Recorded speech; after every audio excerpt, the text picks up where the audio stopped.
சற்று முன் ஸ்டாலினை சந்தித்து விடைபெற்றார் ஆளுநர் ரவி. தமிழகத்திற்கு புதிய ஆளுநர் நியமனம். தமிழக ஆளுநர் RN ரவி 4 நாள் பயணமாக டெல்லி புறப்பட்டு சென்றிருக்கிறார். இதற்கிடையேதான் டெல்லி பயணத்தின் ஒரு பகுதியாக ஆளுநர் RN ரவி நேற்றைய முந்தைய தினம் மத்திய பாதுகாப்புத்துறை அமைச்சர் ராஜ்நாத் சிங்கை சந்தித்துள்ளார். இது தற்போது இருவரும் சந்தித்து சிறிது நேரம் விவாதித்ததுதான் தமிழக அரசியலில் பரபரப்பை ஏற்படுத்தியிருக்கிறது. அதனை மட்டுமல்லாமல் தமிழ்நாட்டில் உள்ள முக்கிய பல்கலைக்கழகங்களான அண்ணா பல்கலைக்கழகம், சென்னை பல்கலைக்கழகம், மதுரை காமராஜர் பல்கலைக்கழகம், பாரதியார் பல்கலைக்கழகம், பாரதிதாசன் பல்கலைக்கழகம் உள்ளிட்ட 10க்கும் மேற்பட்ட பல்கலைக்கழகங்களில் துணைவேந்தர் பதவிகள் 6 மாதங்கள் முதல் 2 ஆண்டுகள் வரை காலியாக இருக்கிறது. இவை தொடர்ந்து காலியாக இருப்பதை இன்று வரை உறுதிப்படுத்தி வருகிறார் ஒன்றிய அரசின் ஏஜெண்டாக செயல்பட்டு வரும் ஆளுநர் திரு RN ரவி அவர்கள். இந்த முக்கிய பல்கலைக்கழகங்கள் அனைத்தும் தற்காலிகமாக துணைவேந்தர் பொறுப்பு குழு மூலம் இப்போது நிர்வகிக்கப்பட்டு வருகின்றன.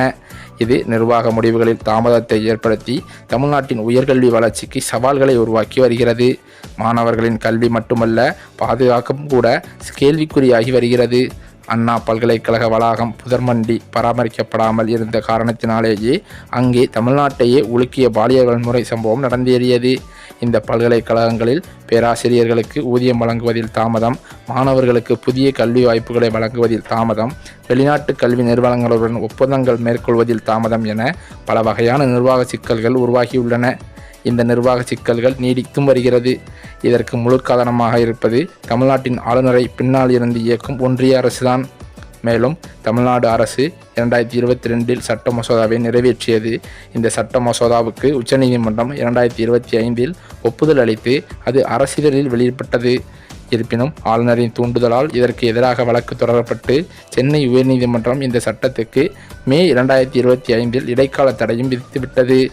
மொத்தத்தில் இந்த தமிழ்நாட்டின் 10க்கும் மேற்பட்ட பல்கலைக்கழகங்களில் துணைவேந்தர் பதவிகள் காலியாகவே இருக்க வேண்டும் என்பதையும் அவை நிர்வாக சிக்கல்களில் மாட்டிக்கொண்டு தவிப்பதன் மூலமாக தமிழ்நாட்டின் உயர்கல்வி பின்தங்க வேண்டும் என்பதையும் நோக்கமாக கொண்டுதான் செயல்படுகிறாராம் திரு RN ரவி அவர்கள்.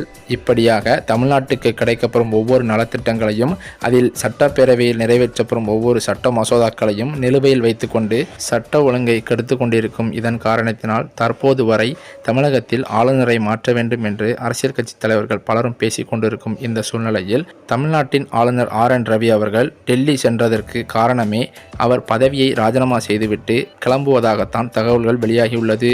இதற்கு முக்கிய காரணமாக பார்க்கப்படுவது சட்ட மசோதாக்களை நிலுவையில் வைத்துக் கொண்டு தாமதப்படுத்துவதன் முக்கிய காரணமாகத்தான் இருக்கும் என்றும் தமிழக அரசியலிலும் பேசப்பட்டு வருகிறது.